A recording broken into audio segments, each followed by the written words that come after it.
Oke guys, apa kabar semuanya? Semoga baik-baik aja ya. Nah, hari ini gue mau bahas soal grind size. Nah, grind size untuk apa? Ya entah ini untuk manual brew atau untuk espresso karena banyak banget teman-teman yang tanya. Dan kelihatannya dari pertanyaan itu masih belum terlalu paham ya mengenai prinsip dari grind size. Nah, nanti akan gue jelaskan dengan bahasa yang semudah mungkin dengan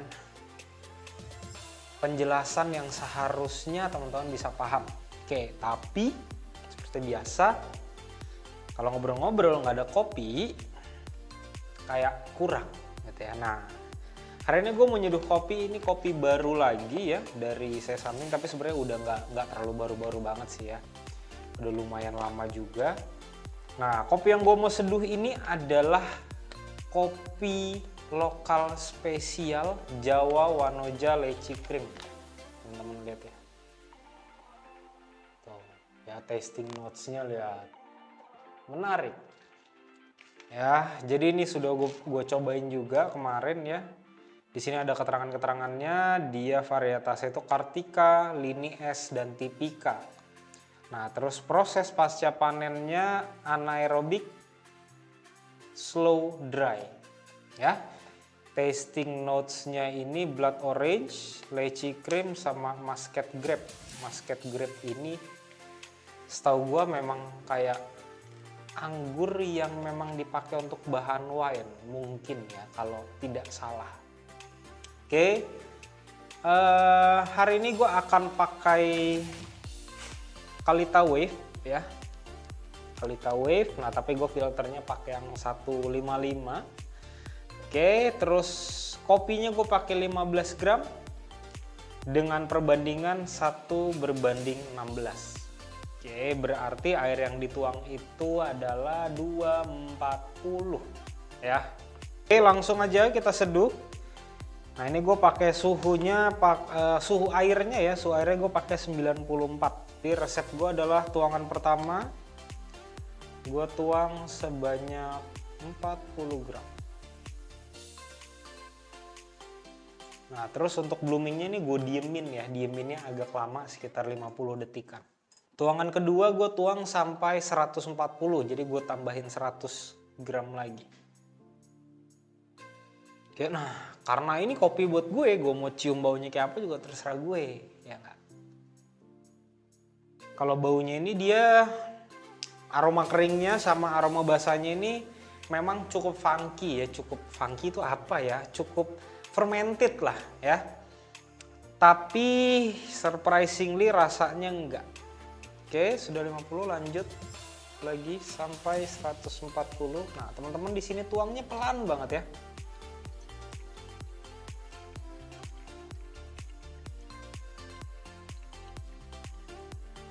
Oke.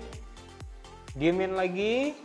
Nah, ketika yang kedua ini nanti airnya sisa sedikit langsung tuang lagi sampai 200 gram.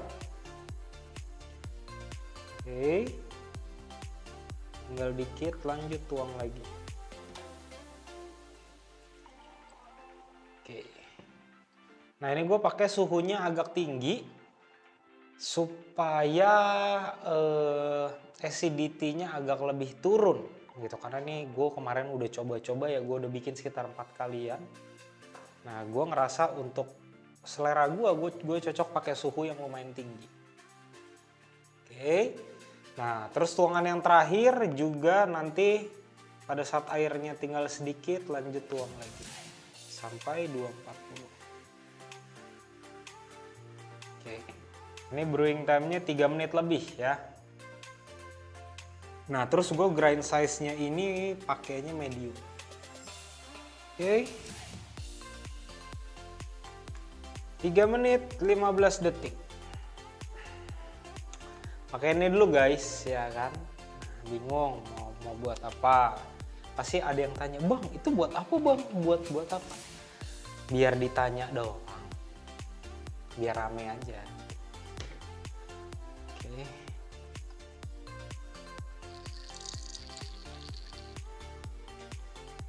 Sip. Oke.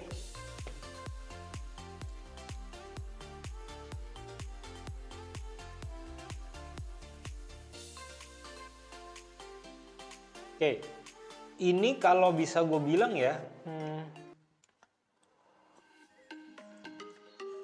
dia ini rasa lecinya kan leci krim nih. Mungkin teman-teman pernah ya cobain biskuit mancis.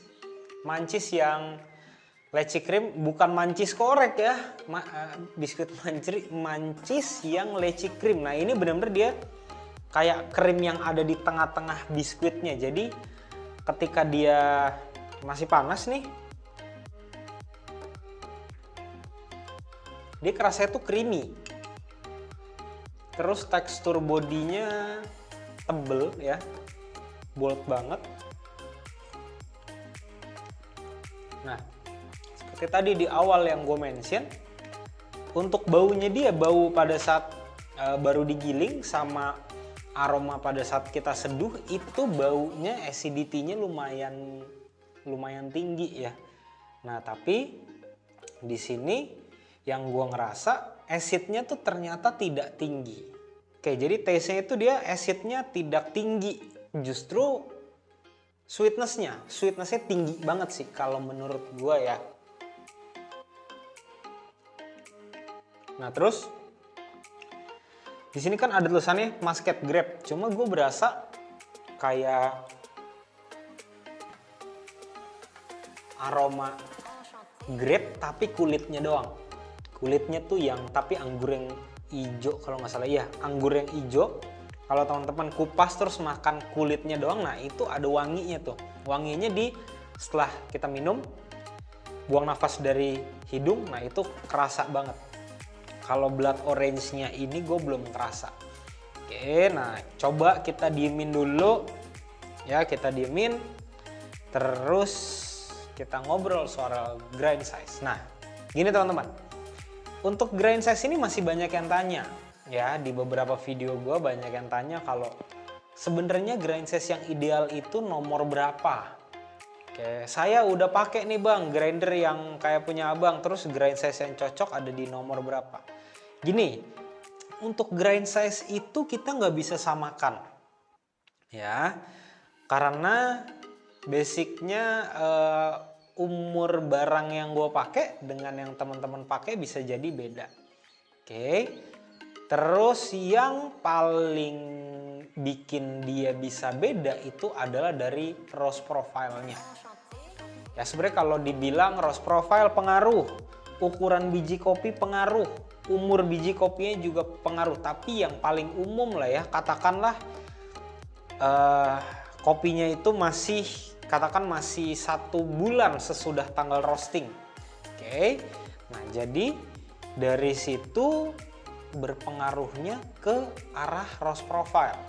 Simpelnya gini, misalkan ya teman-teman pertama kali di rumah pakai kopi yang roastingannya itu light to medium roast. Oke, jadi light roast lewat sedikit lah. Oke, terus teman-teman giling pakai di angka misalkan anggaplah teman-teman lagi pakai Latina 600N, pakai di angka 0 mentok nih ya. Pas tuh, oh ternyata ketika pakai di 0 teman-teman bikin buat espresso, kremanya bagus, terus hasil espresso rasanya juga oke gitu ya. Nah teman-teman nanti ganti nih ya, teman-teman ganti pakai biji kopi yang medium roast atau bahkan medium to dark roast ya, jadi nanti warna biji kopinya tuh sudah seragam coklat semuanya. Nah itu ketika teman-teman nggak ganti grind size, pasti misalkan teman-teman masih pakai di angka 0 nih ya, terus teman-teman giling ya, nanti pada saat teman-teman bikin espresso pasti espressonya itu mampet, nggak mau keluar. Karena itu hal yang wajar. Kenapa? Karena gini, gue bahas sederhana ya. Ketika biji kopi itu semakin dia gelap, ya roastingannya semakin dia gelap, jadi bisa dikatakan tingkat kepadatannya ya, tingkat kepadatannya itu sudah lebih rendah. Gitu. Jadi lebih gampang hancur yang pertama. Otomatis partikel-partikelnya ketika digiling dia bakal lebih gampang kepecah jadi partikel yang lebih kecil. gitu. Biasanya nih kalau misalkan teman-teman nanti sekarang nih lagi punya stok kopi, ada yang light roast sama medium roast, coba giling misalkan di Latina di angka 0. Teman-teman giling yang light roast ya, jadi bener-bener teman-teman giling ditaruh aja di piring, nggak usah jadi selesai giling nggak usah digoyang-goyangin, diemin aja dah. Terus teman-teman coba giling yang medium roast. Pasti pada saat teman-teman giling yang medium roast, dia itu nanti bubuk kopinya akan clumping. Yang medium roast ini lebih banyak yang clumping. Jadi clumping itu kayak misalkan bubuk kopinya tuh nyatu, jadi keluarnya tuh kayak ada bulet-buletan gitu ya. Jadi simpelnya kalau teman-teman pertama kali pakai light roast terus ganti ke medium roast, grind size-nya pasti harus dikasarin. Oke, sebaliknya kalau dari light roast pindah ke dari medium roast pindah ke light roast, nanti teman-teman harus halusin gilingannya. Itu tips yang paling gampang aja. Oke, tapi tetap ya, yang namanya teman-teman mau kalibrasi espresso itu harus dibikin terus dicobain. Ya, jadi teman-teman nggak bisa cuma hitung dari detiknya aja, dari yieldnya aja, nggak bisa. Nah, kalau teman-teman mau nonton gimana tipsnya untuk kalibrasi espresso atau manual brew, nonton di sebelah sini ya. Ini gue udah bikinin videonya, silahkan ditonton aja gitu ya. Nah, terus kalau untuk manual brew ya, sebenarnya gini, mungkin teman-teman sering lihat di internet atau di YouTube ya, ada yang bilang, oh kalau untuk V60 ini gilingannya harus fine ya, fine-nya tapi nggak sampai ke espresso ya. Fine, tapi kalau misalkan Kalita medium coarse, buat gue pribadi itu nggak ada patokan ya. Kalita Wave lu mau bikin pakai grind size-nya yang fine juga boleh-boleh aja gitu, karena balik lagi gini ya, kopi itu kita kan kalibrasi sesuai dengan karakter si kopinya nih ya. Jadi nggak bisa kita menyamaratakan, oke, kalau saya pakai V60 saya harus samain semua gilingannya jadi fine. Nggak bisa. Teman-teman memang harus coba dulu aja, bikin dulu. Oh, misalkan dengan gilingan yang medium fine ya, jadi medium agak lebih halus sedikit, itu rasanya seperti apa. Terus kalau mau cobain memang udah terbiasa pakai yang medium, silahkan gitu. Jadi jangan terlalu ikutin patokan yang terlihat di generalisir, jangan gitu, karena pada saat teman-teman nyeduh kopi itu nggak ada rumus yang pasti ya. Contoh paling sederhananya gini, kalau misalkan teman-teman lihat resep seduh juara dunia, wah ya ada tuh juara dunia yang pakai V60 ya, V60 nya warna hitam. Terus dia grind size-nya kalau nggak salah medium coarse atau coarse ya. Tapi brewing time-nya sampai 4 menit atau 3 menitan deh. Ya. Coba diikutin aja, nggak bakal bisa. Gitu, nggak bakal bisa karena yang kelihatan beda itu adalah drippernya. Nah, even nanti teman-teman pakai drippernya yang sesuai sama si juara dunia itu pakai, nanti teman-teman pas pada saat praktekin pun belum tentu bisa sama, dari waktunya aja deh gitu ya. Karena kalau udah ngomong V60 nya saya sama nih, paper filternya. Paper filter itu kan ada pori-porinya itu beda-beda ya. Kadang dari satu perusahaan pun yang gue tahu ya, pernah ada satu perusahaan besar lah nih ya untuk alat kopi, batch pertama dan yang berikutnya ada sedikit perbedaan gitu. Maksud gue gini, ketika teman-teman mau ikutin resep dari seseorang boleh, jadikan referensi ya, tapi jangan dijadikan tolak ukur kalau saya ikutin seduhan dia sudah pasti enak.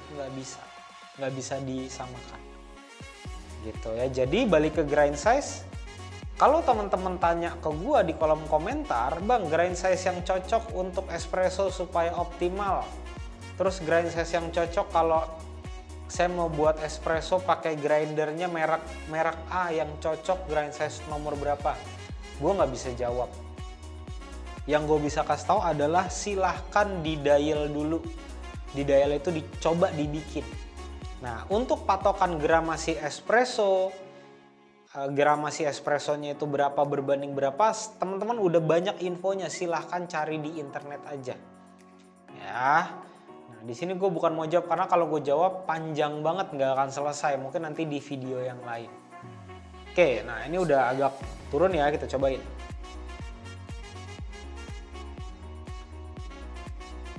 Karakter asam dari jeruknya baru kerasa.